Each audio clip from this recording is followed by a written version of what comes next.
चलिए हम देखते हैं एनसीईआरटी हिस्ट्री की क्लास 12 का दूसरा चैप्टर है। चैप्टर का नाम है राजा, किसान और नगर। इसमें हम आरंभिक राज्य और अर्थव्यवस्थाएं देखेंगे लगभग 600 ईसा पूर्व से 600 ईस्वी तक। ठीक है, देखते हैं हड़प्पा सभ्यता के बाद 1,500 वर्षों के लंबे अंतराल में उपमहाद्वीप के विभिन्न भागों में कई प्रकार के विकास हुए। यही वह काल था जब सिंधु नदी और उसकी उपनदियों के किनारे रहने वाले लोगों द्वारा ऋग्वेद का लेखन किया गया। उत्तर भारत, दक्षिण पठार क्षेत्र और कर्नाटक जैसे उपमहाद्वीप के कई क्षेत्रों में कृषक बस्तियां अस्तित्व में है। साथ ही दक्षिण और दक्षिण भारत के क्षेत्रों में चरवाहा बस्तियों के परिणाम भी मिलते हैं। ईसा पूर्व पहली शताब्दी के दौरान मध्य और दक्षिण भारत में शवों के अंतिम संस्कार के नए तरीके भी सामने आए, जिनमें महापाषाण के नाम से विख्यात पत्थरों के बड़े बड़े ढांचे मिले हैं। कई स्थानों पर पाया गया है कि शवों के साथ विभिन्न प्रकार के लोहे से बने उपकरण और हथियारों को भी दफनाया गया है। ईसा पूर्व 6वीं शताब्दी से नए परिवर्तन के प्रमाण मिलते हैं। शायद इनमें सबसे ज्यादा मुखर आरंभिक राज्यों, साम्राज्यों और रजवाड़ों का विकास है। इन राजनीतिक प्रक्रियाओं के पीछे कुछ अन्य परिवर्तन थे। इनका पता कृषि उपज को संगठित करने के तरीके से चलता है। इसी के साथ साथ लगभग पूरे उपमहाद्वीप में नए नगरों का उदय हुआ। इतिहासकार इस प्रकार के विकास का आकलन करने के लिए अभिलेखों, ग्रंथों, सिक्कों तथा चित्रों जैसे विभिन्न प्रकार के स्रोतों का अध्ययन करते हैं। जैसा कि हम आगे पढ़ेंगे, यह एक जटिल प्रक्रिया है और आपको यह भी आभास होगा कि इन स्रोतों से विकास की पूरी कहानी नहीं मिल पाती है। इसमें हम देखते हैं प्रिंसेप और पियदस्ती देखते हैं। तो भारतीय अभिलेख विज्ञान में एक उल्लेखनीय प्रगति 1830 के दशक में हुई, जब ईस्ट इंडिया कंपनी के एक अधिकारी जेम्स प्रिंसेप ने ब्राह्मणी और खरोष्टी लिपि का अर्थ निकाला। इन लिपियों का उपयोग सबसे आरंभिक अभिलेखों और सिक्कों में किया गया। प्रिंसेप को पता चला कि अधिकांश अभिलेखों और सिक्कों पर पियदस्ती यानी मनोहर मुखाकृति वाले राजा का नाम लिखा है और कुछ अभिलेखों पर राजा का नाम अशोक भी लिखा है। बौद्ध ग्रंथों के अनुसार अशोक सर्वाधिक प्रसिद्ध शासकों में से एक था और इस शोध से आरंभिक भारत के राजनीतिक इतिहास का अध्ययन को नई दिशा मिली, क्योंकि भारतीय और यूरोपीय विद्वानों ने उपमहाद्वीप पर शासन करने वाले प्रमुख राजवंशों की वंशावलियों की पुनर्रचना के लिए विभिन्न भाषाओं में लिखे अभिलेखों और ग्रंथों का उपयोग किया। परिणाम स्वरूप 20वीं सदी के आरंभिक दशकों तक उपमहाद्वीप के राजनीतिक इतिहास का एक सामान्य चित्र तैयार हो गया। उसके बाद विद्वानों ने अपना ध्यान राजनीतिक इतिहास के संदर्भ की ओर लगाया और यह छानबीन करने की कोशिश की कि क्या राजनीतिक परिवर्तनों और आर्थिक तथा सामाजिक विकासों के बीच कोई संबंध था। शीघ्र ही यह आभास हो गया कि इनमें संबंध तो थे, लेकिन संभवतः सीधे संबंध हमेशा नहीं थे। अभिलेख देखें तो अभिलेख उन्हें कहते हैं जो पत्थर, धातु या मिट्टी के बर्तनों जैसी कठोर सतह पर खुदे होते हैं। अभिलेखों में उन लोगों की उपलब्धियां, क्रियाकलाप या विचार लिखे जाते हैं जो उन्हें बनवाते हैं। इनमें राजाओं के क्रियाकलाप तथा महिलाओं और पुरुषों द्वारा धार्मिक संस्थाओं को दिए गए दान या ब्यौरा होता है। यानी अभिलेख एक प्रकार से अस्थायी प्रमाण होते हैं। कई अभिलेखों में इसके निर्माण की तिथि भी खुदी होती है। जिन पर तिथि नहीं मिलती है उनका काल निर्धारण आमतौर पर पुरालिपि अथवा लेखन शैली के आधार पर काफी सुस्पष्टता से किया जा सकता है। उदाहरण के लिए लगभग 2800 ईसा पूर्व के अक्षर उल्टा के जैसा था, इस प्रकार लिखा गया था, और 500 ईसा पूर्व में यह वाई जैसा इस प्रकार लिखा गया था। और प्राचीनतम अभिलेख प्राकृतिक भाषाओं में लिखे जाते थे। प्राकृतिक उन भाषाओं को कहा जाता था जो जन सामान्य की भाषाएं होती थी। इस अध्याय में अजातशत्रु और अशोक जैसे शासकों के नाम प्राकृतिक भाषा में लिखे गए हैं। अशोक यह नाम प्राकृतिक अभिलेखों से प्राप्त हुए हैं। आपको यहाँ तमिल, पाली और संस्कृत जैसी भाषाओं के शब्द में मिलेंगे, क्योंकि इन भाषाओं में भी अभिलेख मिलते हैं। यह संभव है कि लोग अन्य भाषाओं की बोलते हैं, भाषाएं भी बोलते हैं, लेकिन इनका प्रयोग लेखन कार्य में नहीं किया जाता है। देखते हैं आरंभिक राज्य हम देखते हैं, तो इसमें हम देखेंगे कि 16 महाजनपद के बारे में देखते हैं। तो आरंभिक भारतीय इतिहास में 6वीं शताब्दी ईसा पूर्व को एक महत्वपूर्ण परिवर्तन काल माना जाता है और इस काल को प्रायः आरंभिक राज्यों, नगरों, लोहे के बढ़ते प्रयोग और सिक्कों के विकास के साथ जोड़ा जाता है। इसी काल में बौद्ध तथा जैन सहित विभिन्न दार्शनिक विचारधाराओं का विकास हुआ।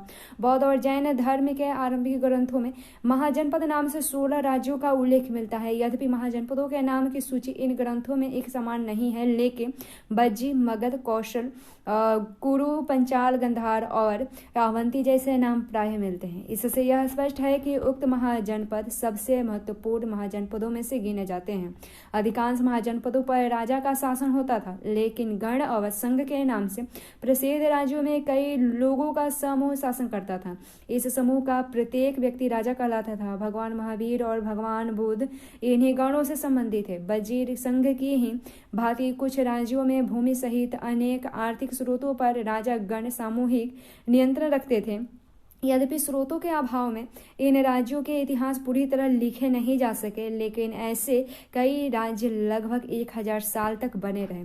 प्रत्येक महाजनपद की एक राजधानी होती थी, जिसे प्रायः किले से घेरा जाता था। किलेबंदी राजधानियों के रखरखाव और प्रारंभिक सेनाओं और नौकरशाही के लिए भारी आर्थिक स्रोत की आवश्यकता होती थी। लगभग 6वीं शताब्दी ईसा पूर्व से संस्कृत में ब्राह्मणों ने धर्मशास्त्र नामक की रचना की और इनमें शासक सहित अन्य के लिए नियमों का निर्धारण किया गया। यह अपेक्षा की जाती थी कि शासक क्षत्रिय वंश से ही होंगे और शासकों का काम किसानों, व्यापारी और शिल्पकारों से कर तथा भेंट वसूलना माना जाता था। क्या बनवासी और चरवाहों से भी कर रूप में कुछ लिया जाता था? हमें इतना तो ज्ञात है कि संपत्ति जुटाने का एक वैध उपाय पड़ोसी राज्यों पर आक्रमण करके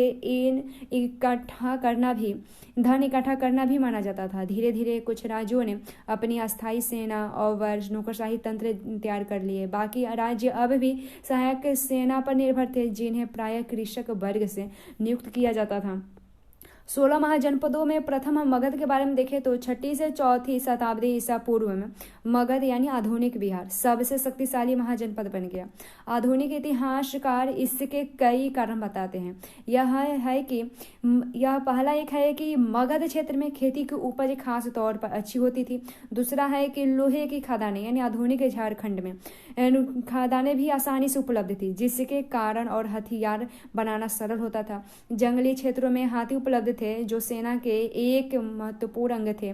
साथ ही गंगा और ईस्ट की उपनदियों से आवागमन रास्ता और सुलभ होता था। लेकिन आरंभिक जैन और बौद्ध लेखकों ने मगध को महत्ता का कारण विभिन्न शासकों की नीतियों को बताया है। इन लेखों के अनुसार बिंबिसार, अजातशत्रु और महापद्मनंद जैसे प्रसिद्ध राजा अत्यंत महत्वाकांक्षी शासक थे और इनके मंत्री उनकी नीतियां लागू करते थे।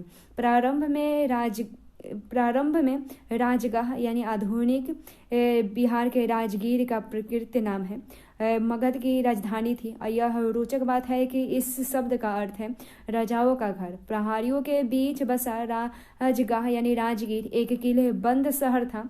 बाद में 4वीं शताब्दी ईसा पूर्व में पाटलिपुत्र को राजधानी बनाया गया।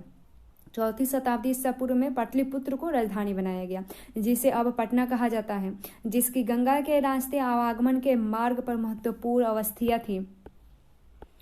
उसके बाद देखें एक आरंभिक साम्राज्य देखें तो मगध के विकास के साथ साथ मौर्य साम्राज्य का उदय हुआ। मौर्य साम्राज्य के संस्थापक चंद्रगुप्त मौर्य लगभग 321 ईसा पूर्व तक। चंद्रगुप्त मौर्य का शासन पश्चिमोत्तर में अफगानिस्तान और बलूचिस्तान तक फैला था। उनके पौत्र अशोक ने, जिन्हें आरंभिक भारत का सर्वप्रसिद्ध शासक माना जाता है, कलिंग यानी आधुनिक उड़ीसा पर विजय प्राप्त की थी। मौर्य वंश के बारे में जानकारी प्राप्त करना देखते हैं तो मौर्य साम्राज्य के इतिहास की रचना के लिए इतिहासकारों ने विभिन्न प्रकार के स्रोतों का उपयोग किया है। इनमें पुरातात्विक प्रमाण भी शामिल है, विशेषतया मूर्ति कला। मौर्यकालीन इतिहास के पुनर्निर्माण हेतु समकालीन रचनाएं भी मूल्यवान सिद्ध हुई है, जैसे चंद्रगुप्त मौर्य के दरबार में आए यूनानी राजदूत मेगस्थनीज द्वारा लिखा गया विवरण। आज इसके कुछ अंश ही उपलब्ध है। एक और स्रोत जिसका उपयोग प्राय किया जाता था वह है अर्थशास्त्र। संभवतः इसके कुछ भागों की रचना कौटिल्य या चाणक्य ने ही की थी, जो चंद्रगुप्त मौर्य के मंत्री थे। साथ ही मौर्य शासकों का उल्लेख परवर्ती जैन, बौद्ध और पौराणिक ग्रंथों तथा संस्कृत वाङ्मय में भी मिलता है।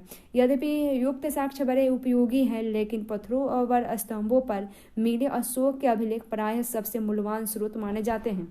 अशोक वह पहला सम्राट था जिसने अपने अधिकारियों और राजा के लिए संदेश प्राकृतिक पत्थरों और पॉलिश किए हुए स्तंभों पर लिखवाते थे।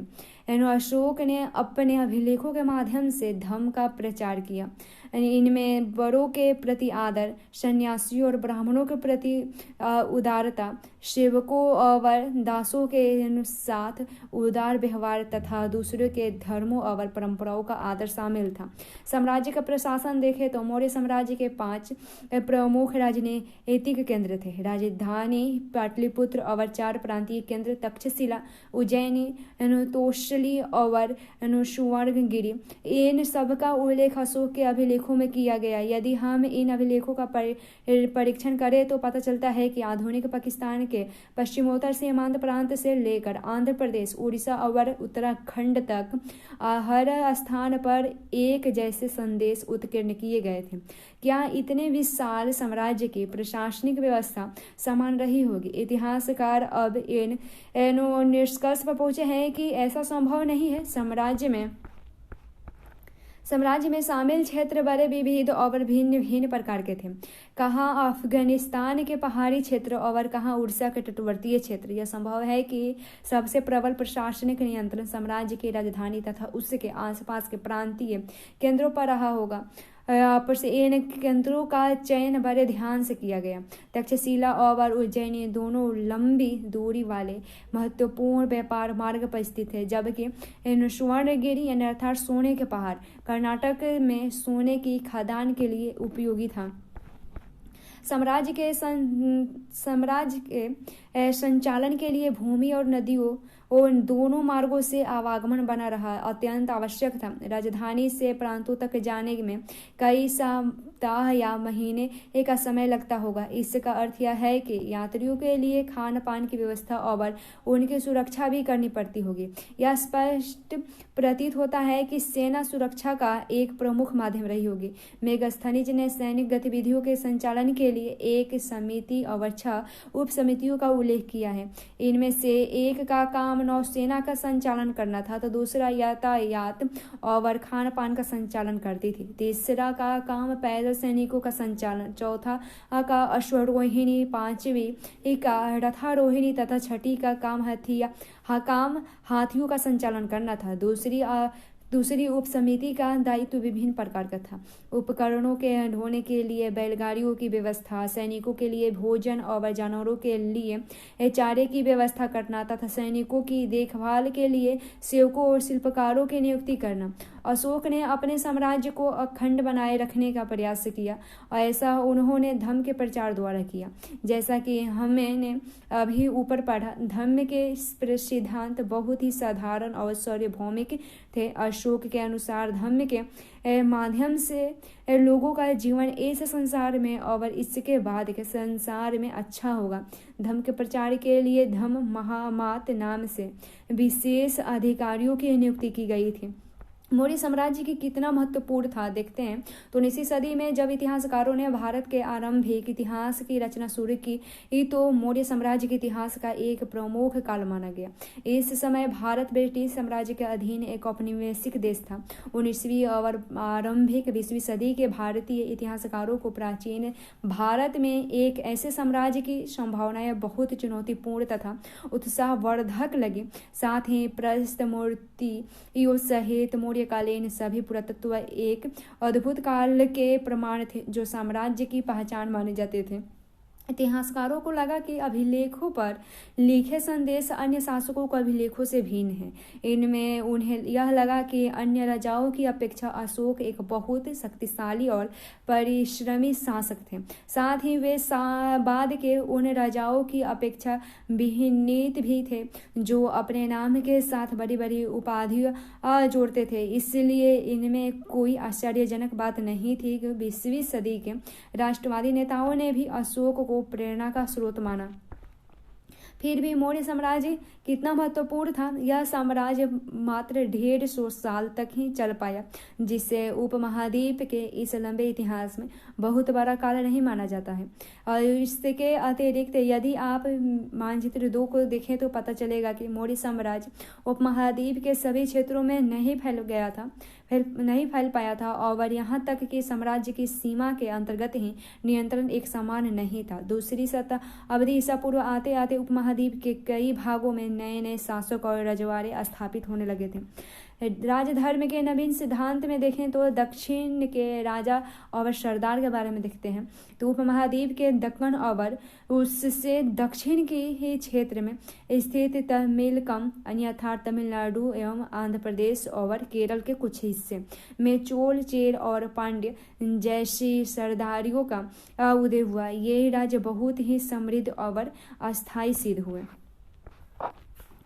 हमें इन राज्यों के बारे में भी भिन्न प्रकार के स्रोतों से जानकारी मिलती है। उदाहरण के तौर पर प्राचीन तमिल संगम ग्रंथों के ऐसी कविताएं हैं जो सरदारों का विवरण देती है कि उन्होंने अपने स्रोतों का संकलन और वितरण किस प्रकार से किया।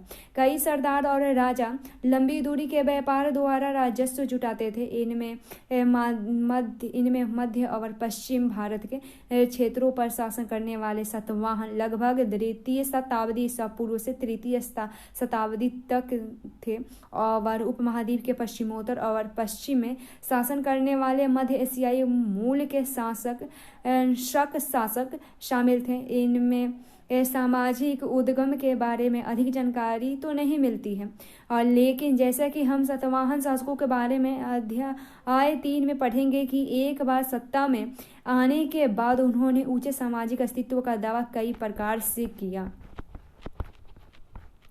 सरदार और सरदारी क्या है? तो सरदार एक शक्तिशाली व्यक्ति होता है जिसका पद वंशानुगत भी होता है और या हो भी नहीं सकता है। उसके समर्थक उसके खानदान के लोग होते हैं और सरदार के कार्यों में विशेष अनुष्ठान का संचालन, युद्ध के समय नेतृत्व करना और विवादों को सुलझाने में मध्यस्थता की भूमिका निभाना शामिल है। वह अपने अधीन लोगों से भेंट लेता है, यानी जबकि राजा कर वसूली करते हैं और अपने समर्थकों में उस भेंट का विवरण करता है। सरदारी में सामान्यतया कोई अस्थायी सेना या अधिकारी नहीं होता है। फिर हम दैविक राजा देखें तो राजाओं के लिए उच्च स्थिति प्राप्त करने का एक साधन विभिन्न देवी देवताओं के साथ जुड़ना है। राजाओं के लिए उच्च स्थिति प्राप्त करने का एक साधन विभिन्न देवी देवताओं के साथ जुड़ना था। मध्य एशिया से लेकर पश्चिमोत्तर भारत तक शासन करने वाले कुषाण शासकों ने यानी लगभग प्रथम शताब्दी ईसा पूर्व से प्रथम शताब्दी ईस्वी तक इस उपाय का सबसे अच्छा उदाहरण प्रस्तुत किया गया है। कुषाण इतिहास की रचना अभिलेखों और साहित्य परंपरा के माध्यम से की गई है। जिस प्रकार के राजधर्म को कुषाण शासकों ने प्रस्तुत करने की इच्छा की, उसका सर्वोत्तम प्रमाण उनके सिक्कों और मूर्तियों से प्राप्त होता है। उत्तर प्रदेश में मथुरा के पास माट के एक देवस्थान पर कुषाण शासकों की विशालकाय मूर्तियां लगाई गई थी। अफगानिस्तान के एक देवस्थान पर भी इसी प्रकार की मूर्तियां मिली है। कुछ इतिहासकारों का मानना है कि इन मूर्तियों के जरिए कुषाण स्वयं को देवतुल्य प्रस्तुत करना चाहते थे। कई कुषाण शासकों ने अपने नाम के आगे देवपुत्र की उपाधि भी लगाई थी। संभवतः वे उन चीनी शासकों से प्रेरित हुए होंगे जो स्वयं को वो स्वर्ण पुत्र कहते थे। चौथी शताब्दी ईस्वी में गुप्त साम्राज्य सहित कई बड़े साम्राज्यों के साक्ष्य मिलते हैं। इनमें से कई साम्राज्य सामंतों पर निर्भर थे, अपना निर्वाह स्थानीय संसाधनों द्वारा करते थे। इसमें भूमि पर नियंत्रण भी शामिल थे। वे शासकों का आदर करते थे और उनकी सैनिक सहायता भी करते थे।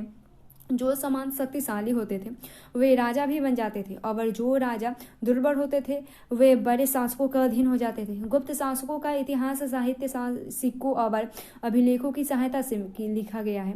साथ ही कवियों द्वारा अपने राजा या स्वामी की प्रशंसा में लिखी प्रशस्तियां भी उपयोगी रहती है। और यद्यपि इतिहासकार इन रचनाओं के आधार पर ऐतिहासिक तथा निकालने का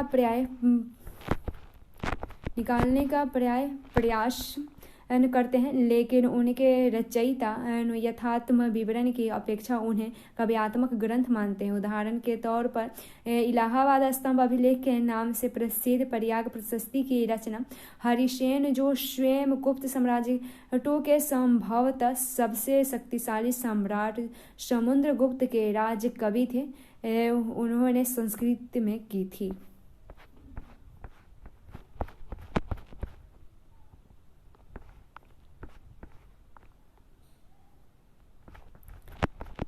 साइड वाला देख ले एक बार।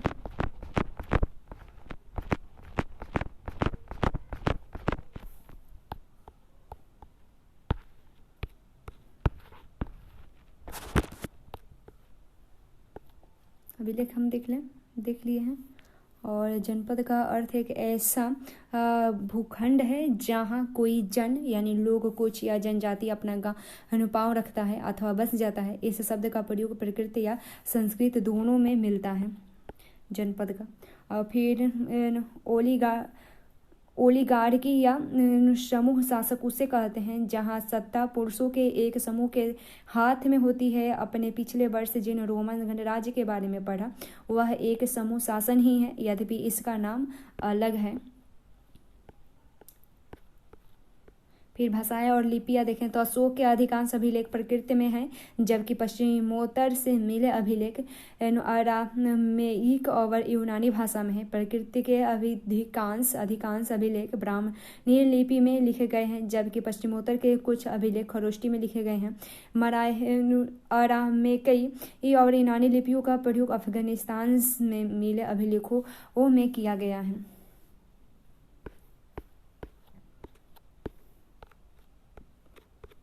फिर सम्राट के अधिकारी क्या क्या कार्य करते थे तो देखते हैं।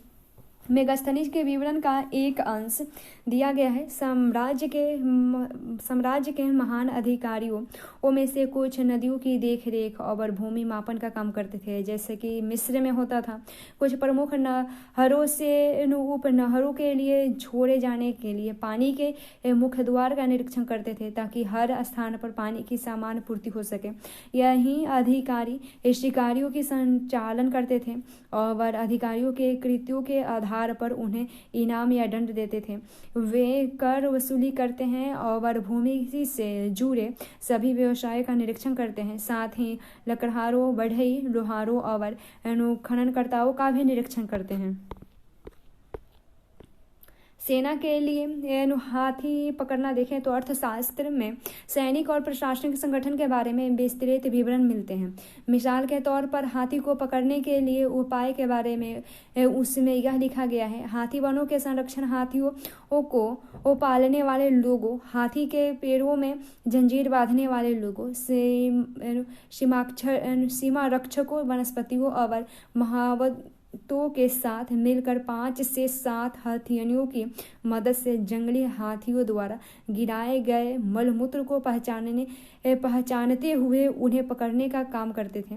और यूनानी स्रोतों के अनुसार मौर्य सम्राट के पास 6 लाख पैदल सैनिक, 30,000 घुड़सवार तथा 9,000 हाथी थे।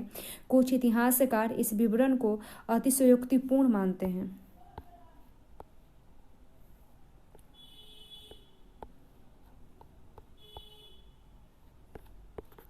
फिर पांड्य सरदार सैन्य गुप्त वन यात्रा देखे तो यह तमिल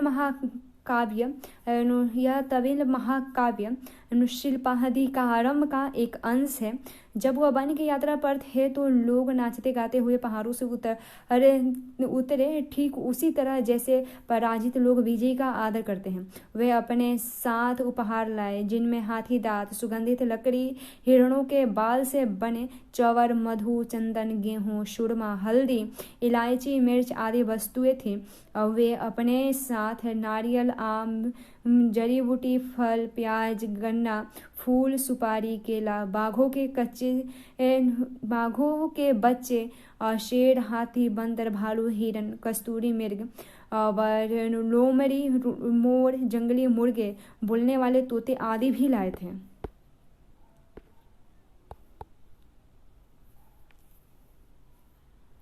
यहाँ एक चित्र है, एक कनिष्ठ सिक्का है। तो अग्रभाग जो है वो कनिष्ठ का है और पृष्ठभाग है देवता।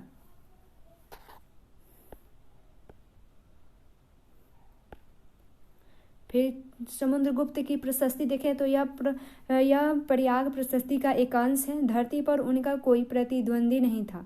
अनेक गुणों और शुभ कार्यों से संपन्न उन्होंने अपने पैर के तलवे से अन्य राजाओं के यश को मिटा दिया। वे परमात्मा पुरुष है। साधु यानी भले की समृद्धि और असाधु यानी बुरे की विनाश के कारण है। वे अज्ञेय हैं। उनके कोमल हृदय को भक्ति और विनय से ही वश में किया जा सकता है। वे करुणा से भरे हुए हैं। वे अनेक सहस्त्र गायों के दाता है। उनके मस्तिष्क की दीक्षा दीन दुखियों, बिरहणियों और पीढ़ियों के द्वार के लिए की गई है। वे मानवता के लिए दिव्यमान उदाहरण की प्रतिमूर्ति है। वे देवताओं में कुबेर यानी धन देव, वरुण यानी समुद्र देव, इंद्र यानी वर्षा के देवता और यम यानी मृत्यु के देवता के तुल्य है। चलिए हम देखते हैं बदलता हुआ देहात देखे तो जनता के राजा की छवि हम देखते हैं। तो राजाओं के बारे में प्रजा क्या सोचती है। स्वाभाविक है कि अभिलेखों के सभी जवाब नहीं मिलते हैं। वस्तुतः साधारण जनता द्वारा राजाओं के बारे में अपने विचारों और अनुभवों के विवरण कम ही छोड़े गए हैं। फिर भी इतिहासकारों ने इसका निराकरण करने का प्रयास किया है। उदाहरण के तौर पर जातक और पंचतंत्र जैसे ग्रंथों में वर्णित कथाओं की समीक्षा करके इतिहासकारों ने पता लगाया है कि इनमें से अनेक कथाओं के स्रोत मौखिक किस्से कहानियों हैं, जिन्हें बाद में लिपिबद्ध किया गया है। जातक कथाएं पहली शताब्दी ईस्वी के मध्य में पाली भाषा में लिखी गई। गंध तिंदु जातक नामक एक कहानी में बताया गया है कि एक कुटिल राजा की प्रजा किस प्रकार से दुखी रहती है। इन लोगों में वृद्ध महिलाएं, पुरुष किसान, पशुपालक, ग्रामीण बालक और यहाँ तक कि जानवर भी शामिल है। जब राजा अपनी पहचान बदल कर प्रजा के बीच में यह पता लगाने के लिए गया कि लोग उनके बारे में क्या सोचते हैं, तो एक एक कर सब ने अपने दुखों के लिए राजा को भला बुरा कहा, उसकी शिकायत की। रात में डकैत उन पर हमला करते हैं। 2 दिन में कर इकट्ठा करने वाले अधिकारी ऐसी परिस्थितियों से बचने के लिए लोग अपने अपने गांव छोड़कर जंगल में बस गए। जैसे कि इस कथा से पता चलता है कि राजा और प्रजा, विशेषकर ग्रामीण प्रजा के बीच संबंध तनावपूर्ण रहते थे, क्योंकि शासक अपने राज्य कोष को भरने के लिए बड़े बड़े कर की मांग करते थे, जिससे किसान खास तौर पर ग्रस्त रहते थे। इस जातक कथा से पता चलता है कि इस संकट से बचने का एक उपाय जंगल की ओर भाग जाना होता है। इसी बीच करों की बढ़ती मांग को पूरा करने के लिए किसानों ने उपज बढ़ाने के और उपाय ढूंढने की कोशिश की है। तो उपज बढ़ाने के तरीके क्या हैं। तो उपज बढ़ाने का एक तरीका हल का प्रचलन था, जो 6ठी शताब्दी ईसा पूर्व से ही गंगा और कावेरी के इन घाटियों के उर्वर कछाड़ी क्षेत्र में फैल गया था। जिन क्षेत्र में भारी वर्षा होती थी, वहाँ लोहे के फाल वाले हालों के माध्यम से उर्वर भूमि की जुताई की जाती थी। इसके अलावा गंगा की घाटी में धान की रुपाई की वजह से उपज में भारी वृद्धि होने लगी।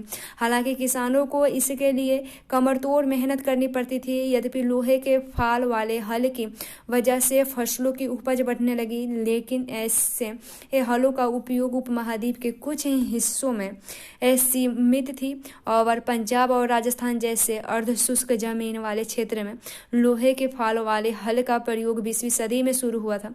जो किसान उपमहाद्वीप के पूर्वोत्तर और मध्य पूर्ववर्तीय क्षेत्र में रहते थे, उन्होंने खेत के लिए कुदार का उपयोग किया, जो ऐसे इलाके के लिए कहीं अधिक उपयोगी था। उपज बढ़ाने का एक और तरीका था कुआं, तालाबों और कहीं कहीं नहरों के माध्यम से सिंचाई करना था।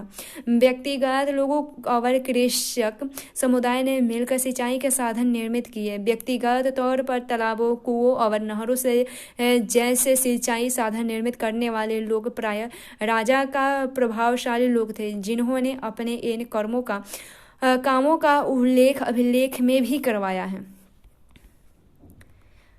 गुजरात के सुदर्शन झील के बारे में देखें तो मानचित्र 2 में किरनार ढूंढ सकते हैं हम। और सुदर्शन झील एक कृत्रिम जलाशय था। हमें इसका ज्ञान लगभग 2वीं शताब्दी ईस्वी के संस्कृत के एक पाषाण अभिलेख से होता है।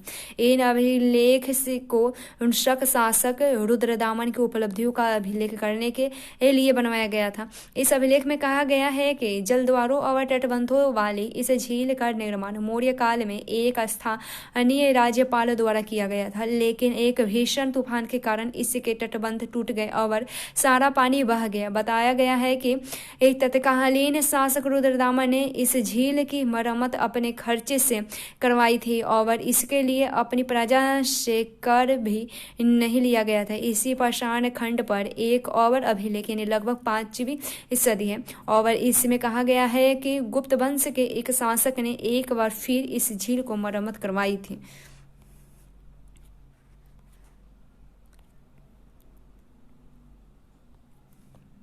फिर हम ग्रामीण क्षेत्र में विभिन्नताएं देखें तो अभिलेख यद्यपि खेती की इन नई तकनीकों से उपज को बढ़ी, लेकिन यद्यपि खेती की इन नई तकनीकों से उपज तो बढ़ी, लेकिन इनके लाभ समान नहीं थे। इस बात के प्रमाण मिलते हैं कि खेती से जुड़े लोगों में उत्तरोत्तर भेद बढ़ता जा रहा था। कहानियों में विशेषकर बौद्ध कथाओं में विभिन्न खेतीहर, श्रमिकों, छोटे किसानों और बड़े बड़े जमींदारों का उल्लेख मिलता है। पाली भाषा में गृहपति का प्रयोग छोटे किसानों और जमींदारों के लिए किया जाता था। बड़े बड़े जमींदार और ग्राम प्रधान शक्तिशाली माने जाते थे, जो प्रायः किसानों पर नियंत्रण रखते थे। ग्राम प्रधान का पद प्रायः वंशानुगत होता था। आरंभिक तमिल संगम साहित्य में भी गांवों में रहने वाले विभिन्न गांव वर्गों के लोगों का उल्लेख है, जैसे कि बेहलर या बड़े जमींदार और हलवाहा या उलवर और दास अड़िमई। यह संभव है कि वर्गों की यह विभिन्नताएं भूमि के स्वामित्व, श्रम और नई प्रौद्योगिकी के उपयोग पर आधारित हो। ऐसी परिस्थिति में भी भूमि का स्वामित्व महत्वपूर्ण हो गया, जिसकी चर्चा प्रायः विधि ग्रंथों में की जाती थी। गृहपति क्या है? तो गृहपति घर का मुखिया होता है और घर में रहने वाले महिलाओं, बच्चों, नौकरों और दासों पर नियंत्रण रखता है। घर से जुड़े भूमि, जानवर या अन्य सभी वस्तुओं का वह मालिक होता है। कभी कभी इस शब्द का प्रयोग नगरों में रहने वाले संप्रभात व्यक्तियों और व्यापारियों के लिए भी होता है। गृहपति सीमाओं का महत्व देखें तो मनुस्मृति आरंभिक भारत का सबसे प्रसिद्ध विधि ग्रंथ है। इससे संस्कृत भाषा में 2वीं शताब्दी ईसा पूर्व और 2वीं शताब्दी ईस्वी के बीच लिखा गया है। इस ग्रंथ में राजा को यह सलाह दी गई है कि चूंकि सीमाओं की अनभिन्नता के कारण विश्व में बार बार विवाद पैदा होता है, इसलिए उसे सीमाओं की पहचान के लिए गुप्त निशान जमीन में गाड़ कर रखने चाहिए, जैसे कि पत्थर, हथियार, गाय के बाल, भूसी, राख और खपते, गाय के सूखे गोबर, ईंट, कोयला, कंकड़ और रेत उस सीमाओं पर इसी प्रकार के और तत्व भूमि में छुपाकर गाड़ने चाहिए, जो समय के साथ नष्ट हो गए। फिर हम भूमिदान और नए संप्रभात देखें तो नए संप्रभात ग्रामीण देखें तो भूमिदान और नए संप्रभात ग्रामीण देखते हैं तो ईस्वी की आरंभिक शताब्दियों से ही भूमिदान के प्रमाण मिलते हैं। इनमें से कई का उल्लेख अभिलेखों में मिलता है। इनमें से कई अभिलेख पत्थरों पर लिखे गए हैं, लेकिन अधिकांश ताम्र पत्थरों पर खुदे होते थे और जिन्हें संभवतः उन लोगों को प्रमाण रूप में दिया जाता था जो भूमिदान लेते थे। भूमिदान के जो प्रमाण मिलने हैं वे साधारण तौर पर धार्मिक संस्थाओं या ब्राह्मणों को दिए गए थे। अधिकांश अभिलेख संस्कृत में थे। विशेषकर 7वीं शताब्दी के बाद के अभिलेखों के कुछ अंश संस्कृत में हैं और कुछ तमिल और तेलुगु जैसी स्थानीय भाषाओं में है। आइए एक ऐसे अभिलेख पर ध्यान से विचार करें।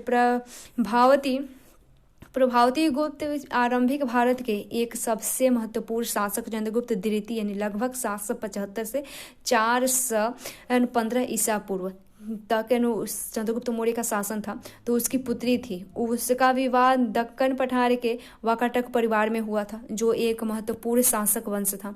संस्कृत धर्मशास्त्रों के अनुसार महिलाओं को भूमि जैसे संपत्ति पर स्वतंत्र अधिकार नहीं था, लेकिन एक अभिलेख से पता चला है कि प्रभावती भूमि की स्वामी थी और उसने दान भी दिया था। इसका एक कारण यह हो सकता है कि क्योंकि वह एक रानी यानी आरंभिक भारतीय इतिहास की ज्ञान कुछ रानियों में से है, वो एक रानी थी और इसलिए उनका यह उदाहरण एक बिरला ही रहा हो। यह संभव है कि धर्मशास्त्र को हर स्थान पर समान रूप से लागू नहीं किया जाता हो।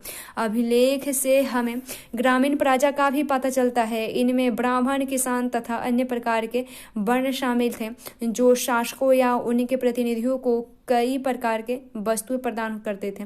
अभिलेख के अनुसार इन लोगों को गांव के नए प्रधान की आज्ञाओं का पालन करना पड़ता था और संभवतः अपने भुगतान उससे ही देने पड़ते थे। इस प्रकार भूमिदान अभिलेख देश के कई हिस्सों में प्राप्त हुए।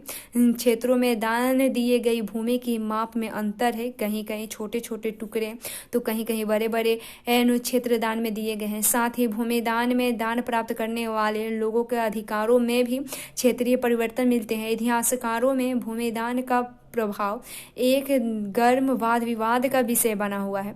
कुछ इतिहासकारों का मानना है कि भूमिदान शासक वंश द्वारा कृषि को नए क्षेत्रों में प्रोत्साहित करने के लिए गण नीति थी, जबकि कुछ लोगों का कहना है कि भूमिदान से दुर्लभ होते राजनीतिक प्रभुत्व का संकेत मिलता है, अर्थात राजा का शासन सामंतों पर दुर्बल होने लगा, तो उन्होंने भूमिदान के माध्यम से अपने समर्थक जुटाने प्रारंभ किए और उनका यह मानना है कि राजा स्वयं को उत्कृष्ट स्तर के मानव के रूप में प्रदर्शित करना चाहते थे, जैसे कि हमने पिछले अंश में देखा है, और उनका नियंत्रण ढीला होता जा रहा था, इसलिए वे अपनी इस शक्ति का आडंबर प्रस्तुत करना चाहते थे। फिर हम देखें एक छोटे गांव का जीवन देखते हैं, तो हर्षचरित संस्कृत में लिखा गया है कन्नौज के शासक हर्षवर्धन की जीवनी। इसके लेखक बाण भट्ट लगभग 7वीं शताब्दी में हर्षवर्धन के राजकवि थे। यह उस ग्रंथ का एक अंश है जिसमें विंध्य क्षेत्र के जंगल के किनारे की एक बस्ती के जीवन का एक अति विरल चित्रण किया गया है। बस्ती के किनारे का अधिकांश क्षेत्र जंगल है, जहाँ और यहाँ धान की उपज वाली खलिहान और उपजाऊ भूमि के हिस्सों को छोटे किसानों ने आपस में बांट लिया था। यहाँ के अधिकांश लोग कुदाल का प्रयोग करते हैं, क्योंकि घास से भरी भूमि में हल चलाना मुश्किल है। बहुत कम हिस्से साफ है, जो है कि उसकी काली मिट्टी काले लोहे जैसी सख्त है, और यहाँ लोग पेड़ की छाल के गट्ठर लेकर चलते हैं। फूलों से भरे अनगिनत बोरे अलसी और सन भारी मात्रा में शहद, मोरपंख, मोम, लकड़ी और घास के बोझ लेकर आते जाते रहते हैं। ग्रामीण महिलाएं रास्ते में बसे गांवों में जाकर बेचने को तत्पर रहती है। उनके सिरों पर जंगल से एकत्र किए गए फलों की टुकड़ियां रहती थी। फिर प्रभावती गुप्त और दनगुण गांव के बारे में देखते हैं, तो प्रभावती गुप्त ने अपनी लेख में कहा है प्रभावती ग्राम कुटुहुविनो यानी गांव के गृहस्थ और कृषक, ब्राह्मणों और दनगुण गांव के अन्य वासियों को आदेश देती है। आपको ज्ञात हो कि कार्तिक शुक्ल पक्ष की द्वादशी तिथि को धार्मिक पुण्यतिथि के लिए इस ग्राम को जल अपरण के साथ आचार्य चहनाल स्वामी को दान दिया गया है। आपको इसके सभी आदर्शों का पालन करना चाहिए। एक अग्रहार के लिए प्रयुक्त निम्नलिखित रियायतों का निर्देश भी देती है।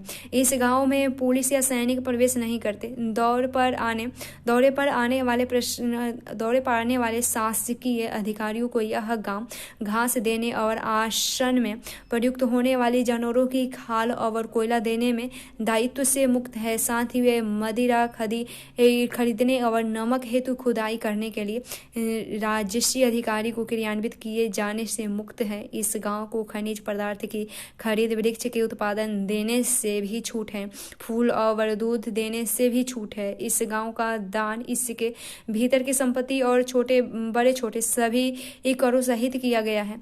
इस राज्य देश को 13वें राज्य वर्ष में लिखा गया है और इसे चक्रदास ने उत्कीर्ण किया है। भूमिदान के प्रचलन में राज्य तथा किसानों के बीच संबंध की झांकी मिलती है, लेकिन कुछ लोग ऐसे भी थे जिन पर अधिकारियों या सामंतों का नियंत्रण नहीं था, जैसे कि पशुपालक, संग्राहक, शिकारी, मछुआरे, शिल्पकार यानी उम्मकर तथा लगभग एक ही स्थान पर रहने वाले और जगह जगह घूम कर खेती करने वाले लोग। सामान्यतः ऐसे लोग अपने जीवन और आदान प्रदान के विवरण नहीं रखते थे।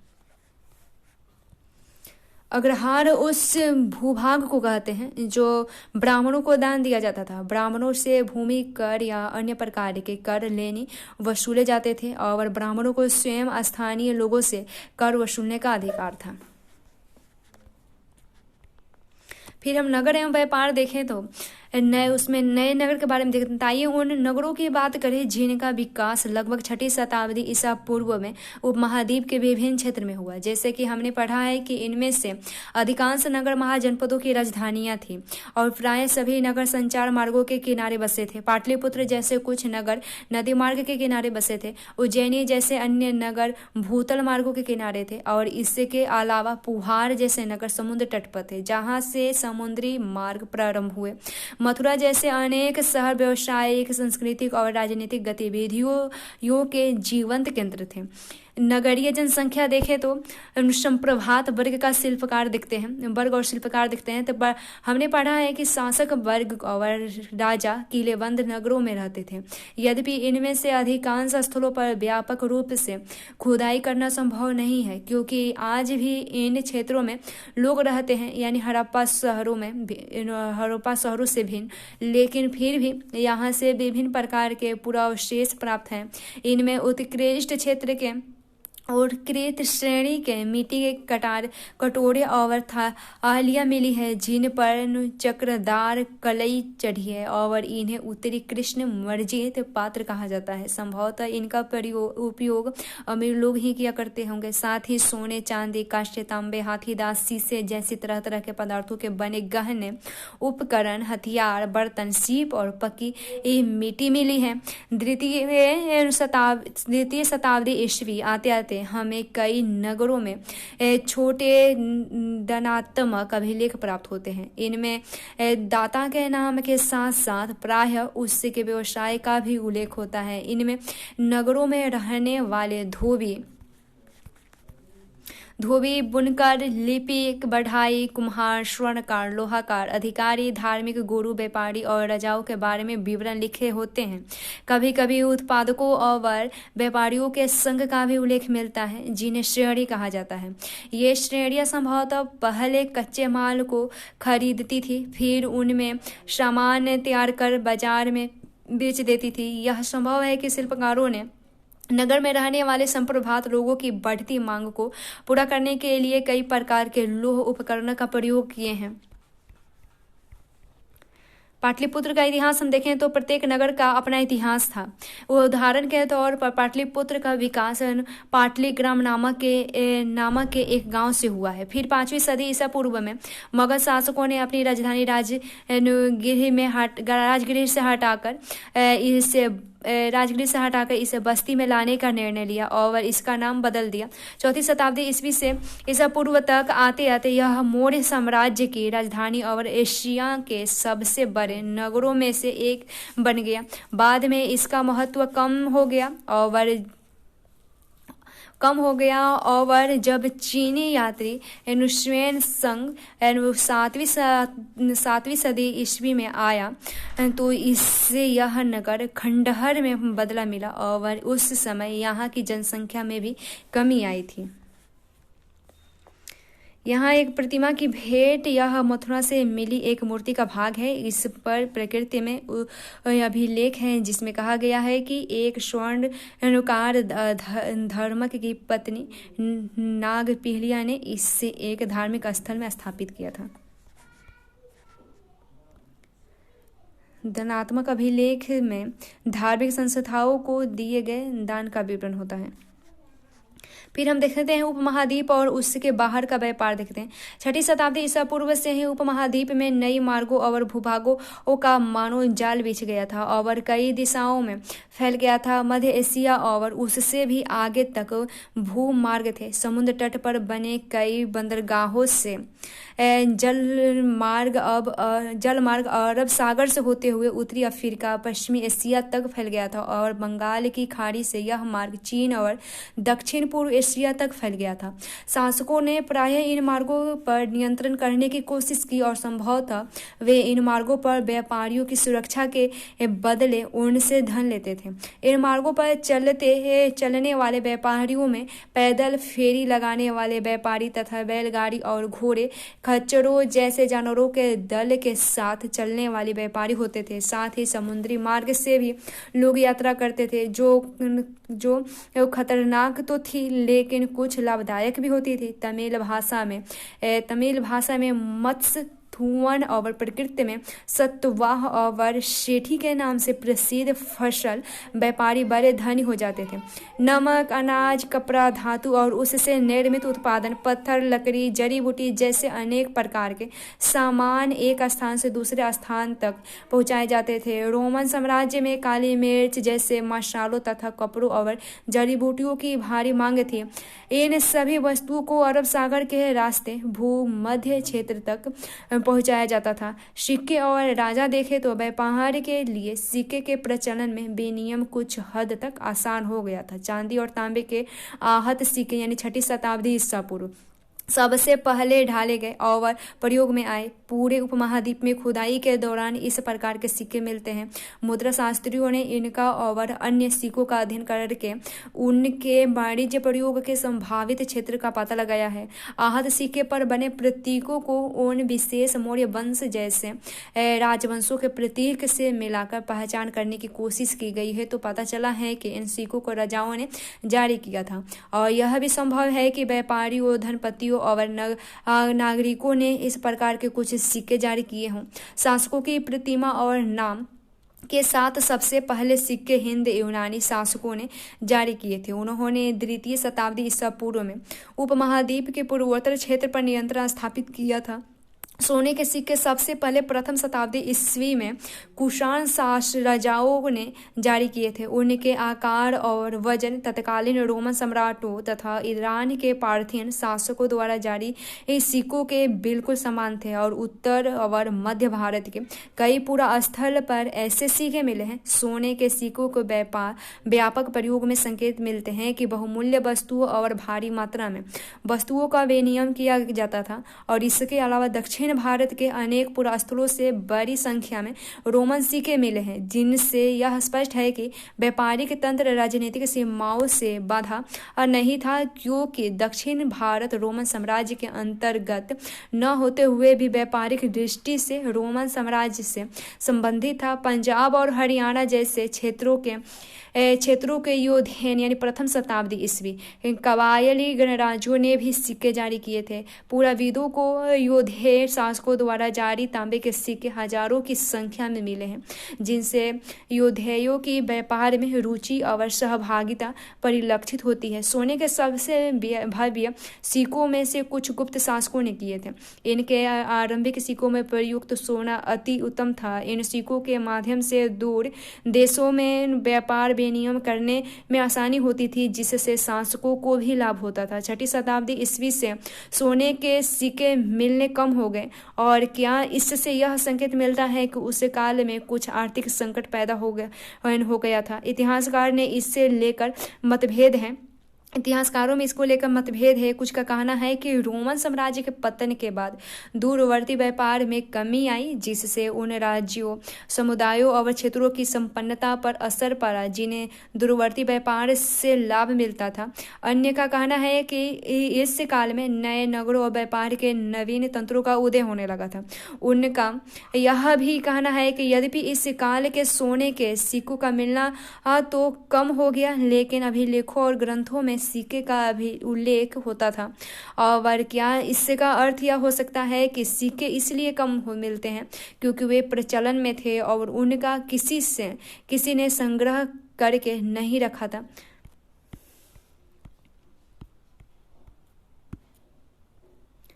मलाबार तट आधुनिक केरल के बारे में देखें तो यह एक यूनानी समुद्र यात्री द्वारा उचित पेरिफल्स ऑफ एरिथ्रियन सी का एक अंश यानी लगभग प्रथम शताब्दी ईस्वी का है। और भारी मात्रा में काली मिर्च और दाल चीनी खरीदने के लिए बाजार वाले नगरों में वे यानी विदेशी व्यापारी जहाज भेजते थे।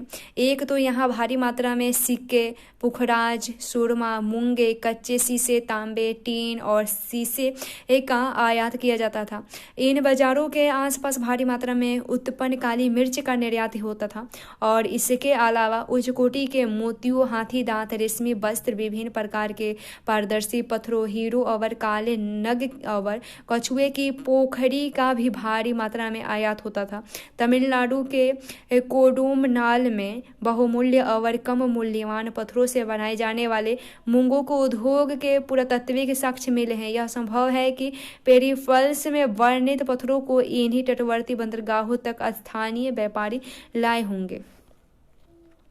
यह पेरिपल्स यूनानी भाषा का शब्द है जिसका अर्थ समुद्री यात्रा है और एरिथ्रियन यूनानी भाषा में लाल सागर को कहते हैं। मुद्रा शास्त्र सिक्कों का अध्ययन करते हैं। इसके साथ ही उन पर पाए जाने वाले चित्रलिपि आदि तथा उनकी धातुओं का विश्लेषण और जिन संदर्भों में इन सिक्कों को पाया गया है उनका अध्ययन भी मुद्रा शास्त्र के अंतर्गत आता है। आहत शब्द से ही स्पष्ट है कि इन सिक्कों पर प्रतीकों को आहत कर उन्हें बनाया जाता था। फिर देखते हैं मूल बातें देखें तो अभिलेखों का अर्थ कैसे निकलता है। अभी तक हम बातों के अलावा अभिलेखों के अंशों के बारे में अध्ययन कर रहे थे, लेकिन इतिहासकारों को यह कैसे ज्ञात होता है कि अभिलेखों पर क्या लिखा गया है। देखते हैं ब्राह्मणी लिपि का अध्ययन। आधुनिक भारतीय भाषाओं में प्रयुक्त लगभग सभी लिपियों का मूल ब्राह्मणी लिपि है। ब्राह्मणी लिपि का प्रयोग अशोक के अभिलेखों में भी किया गया है। 18वीं सदी से यूरोपीय विद्वानों ने भारतीय पंडितों की सहायता से आधुनिक बंगाली और देवनागरी लिपि में भी की और पांडुलिपि में भी कई पांडुलिपियों का अध्ययन शुरू किया और उनके अक्षरों की प्राचीन अक्षरों के नमूने से तुलना भी शुरू की। आरंभिक अभिलेखों का अध्ययन करने वाले विद्वानों ने कई बार यह अनुमान लगाया है कि ये संस्कृत में लिखे गए हैं, जबकि प्राचीनतम अभिलेख वस्तुतः प्राकृत में थे। फिर भी कई दशकों बाद अभिलेख वैज्ञानिकों के अथक परिश्रम के बाद जेम्स प्रिंसेप ने अशोककालीन ब्राह्मणी लिपि का 1838 ईस्वी में अर्थ निकाल लिया था। खरोष्टी लिपि को कैसे पढ़ा गया, तो पश्चिमोत्तर के अभिलेख में प्रयुक्त खरोष्टी लिपि के पढ़े जाने की कहानी अलग है। इस क्षेत्र में शासन करने वाले हिंदी यूनानी राजाओं यानी लगभग द्वितीय प्रथम शताब्दी ईसा पूर्व द्वारा बनाए गए सिक्कों से जानकारी हासिल करने में आसानी हुई है। इन सिक्कों में राजाओं के नाम यूनानी और खरोष्टी में लिखे गए हैं। यूनानी भाषा पढ़ने वाले यूरोपीय विद्वानों ने अक्षरों का मेल किया। उदाहरण के तौर पर दोनों लिपियों में अपोलो का नाम लिखने में एक ही प्रतीक है या मान लीजिए अप्रयुक्त किया गया है। चूंकि प्रिंसेप ने खरोष्टी में लिखे अभिलेखों की भाषा की पहचान प्रकृति के रूप में की थी, इसलिए लंबे अभिलेखों को पढ़ना सरल हो गया। अभिलेखों के प्राप्त ऐतिहासिक साक्ष्य क्या है, तो देखते हैं। इतिहासकारों में अभिलेख शास्त्रियों के काम करने के तरीके का पता लगाने के लिए आइए अशोक के 2 अभिलेखों को ध्यान से पढ़ते हैं। तो ध्यान देने योग्य बात यह है कि अभिलेख यानी स्रोत 10 में शासक अशोक का नाम नहीं लिखा गया है। उसमें अशोक द्वारा अपनाई गई उपाधियों का प्रयोग किया गए हैं, जैसे कि देवानाम पिये और अर्थात देवानाम प्रिय और अर्थात देवताओं का प्रिय और प्रियदर्शी यानी देखने में सुंदर। अशोक का अन्य अभिलेख में मिलता है जिसमें उनकी उपाधि भी लिखी है। और इन अभिलेखों का परीक्षण करने के बाद अभिलेख शास्त्रियों ने पता लगाया है कि उनके विषय, शैली, भाषा और पूरा लिपि विज्ञान सब में समान है। अतः वे इस निष्कर्ष पर पहुंचे हैं कि अभिलेख वो कि एक ही शासक ने बनाया है। और आपने यह भी देखा है कि शासकों ने अपने अभिलेखों में कहा है कि उनमें पहले से शासकों ने रिपोर्ट एकत्र करने की व्यवस्था नहीं की थी। यदि अशोक से पहले उपमहाद्वीपीय इतिहास पर विचार करें तो क्या आपको लगता है कि अशोक का यह वक्तव्य सही है? इतिहासकारों को बार बार अभिलेखों में लिखे कथनों का परीक्षण करना पड़ता है ताकि यह पता चल सके कि उनमें लिखा है वह सत्य है, असंभव है या फिर अतिशयोक्तिपूर्ण है। क्या आपने ध्यान दिया है कि कुछ शब्द ब्रैकेट में लिखे हैं? अभिलेख शास्त्री प्रायः वाक्यों के अर्थ स्पष्ट करने के लिए ऐसा करते हैं। यह बड़े ध्यान से करना पड़ता है जिससे कि लेखक का मूल अर्थ बदल ना जाए। इतिहासकारों को और भी परीक्षण करने पड़ते हैं। यदि राजा के आदेश यातायात मार्गों के किनारे और नगरों के पास प्राकृतिक पत्थरों पर उत्कीर्ण थे तो क्या वहां से आने वाले लोग उन्हें पढ़ने के लिए उस स्थान पर रुकते थे? अधिकांशतः लोग प्रायः पढ़े लिखे नहीं होते थे। क्या पाटलिपुत्र में प्रयुक्त प्राकृतिक उपमहाद्वीप में सभी स्थानों पर लोग समझते थे क्या राजा के आदेशों का पालन किया जाता था? इस प्रश्नों के उत्तर पाना सदैव आसान नहीं है। इनमें से कुछ समस्याओं के प्रमाण हमें अशोक के अभिलेख में मिलते हैं। स्रोत 11 में, जिसकी व्याख्या प्रायः अशोक के वेदना के प्रतिबिंब के रूप में की जाती है। साथ ही यह युद्ध के प्रति उनकी मनोवृत्ति में परिवर्तन को भी दर्शाता है। जैसा कि हम आगे पढ़ेंगे, यदि हम अभिलेख के शताब्दी अर्थ के बड़े समझने का प्रयास करते हैं तो परिस्थिति और जटिल हो जाती है। यद्यपि अशोक के अभिलेख आधुनिक उड़ीसा से प्राप्त हुए हैं, लेकिन उनकी वेदना को परिलक्षित करने वाला अभिलेख वहां नहीं मिलता है। अर्थात यह अभिलेख उस क्षेत्र में नहीं उपलब्ध है जिस पर विजय प्राप्त की गई थी। और इसका हम क्या अर्थ लगाएं? क्या राजा की नौ विजय की वेदना उस क्षेत्र के लिए उतनी दर्दनाक थी कि राजा इस मुद्दे पर कुछ कह न सका? राजा की वेदना देखे तो जब देवना प्रियदर्शी ने अपने शासन के 8 वर्ष पूरे किए तो उन्होंने कलिंग यानी आधुनिक तटवर्ती उड़ीसा पर विजय प्राप्त की। 1.5 लाख पुरुषों को निष्कासित किया गया, 1 लाख मारे गए और इससे भी ज्यादा की मृत्यु हुई। कलिंग पर शासन स्थापित करने के बाद देवनाप्रिय धर्म के गहन अध्ययन, धर्म के स्नेह और धर्म के उपदेश में डूब गए। यही देवनाप्रिय के लिए कलिंग की विजय का पश्चाताप था और देवनाप्रिय के लिए यह बहुत वेदनादायी और निंदनीय है कि जब कोई किसी राज्य पर विजय प्राप्त करता है तो पराजित राज्य का हनन होता है और वहां लोग मारे जाते हैं, निष्कासित किए जाते हैं। राजा के आदेश देखे तो राजन देवनाप्रिय प्रियदर्शी यह कहते हैं कि अतीत में मसलों को निपटाने और नियमित रूप से सूचना एकत्र करने की व्यवस्था नहीं थी, लेकिन मैंने निम्नलिखित व्यवस्था की है और लोगों के समाचार हम तक प्रतिवेदन सदैव पहुँचाए, चाहे वे कहीं भी हो। खाना खा रहा हूँ व अंततः मैं हूँ और विश्राम कक्ष में हूँ, गौशाले में हूँ या फिर पालकी में मुझे ले जाया जा रहा हो अथवा वाटिका में हूँ, मैं लोगों के विषय का निराकरण हर स्थल पर करूँगा।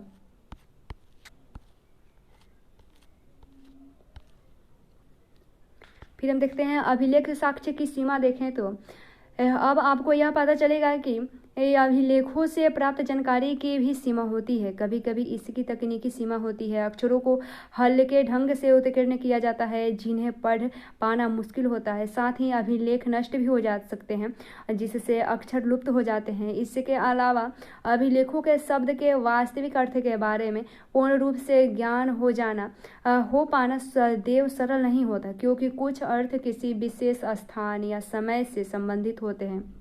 यदि आप अभिलेख के शोध पत्रों को पढ़ें, इनमें से कुछ का उल्लेख काल रेखा 2 में किया गया है, तो आप पाएंगे कि विद्वान इनके पढ़ने की वैकल्पिक विधियों पर चर्चा करते रहते हैं।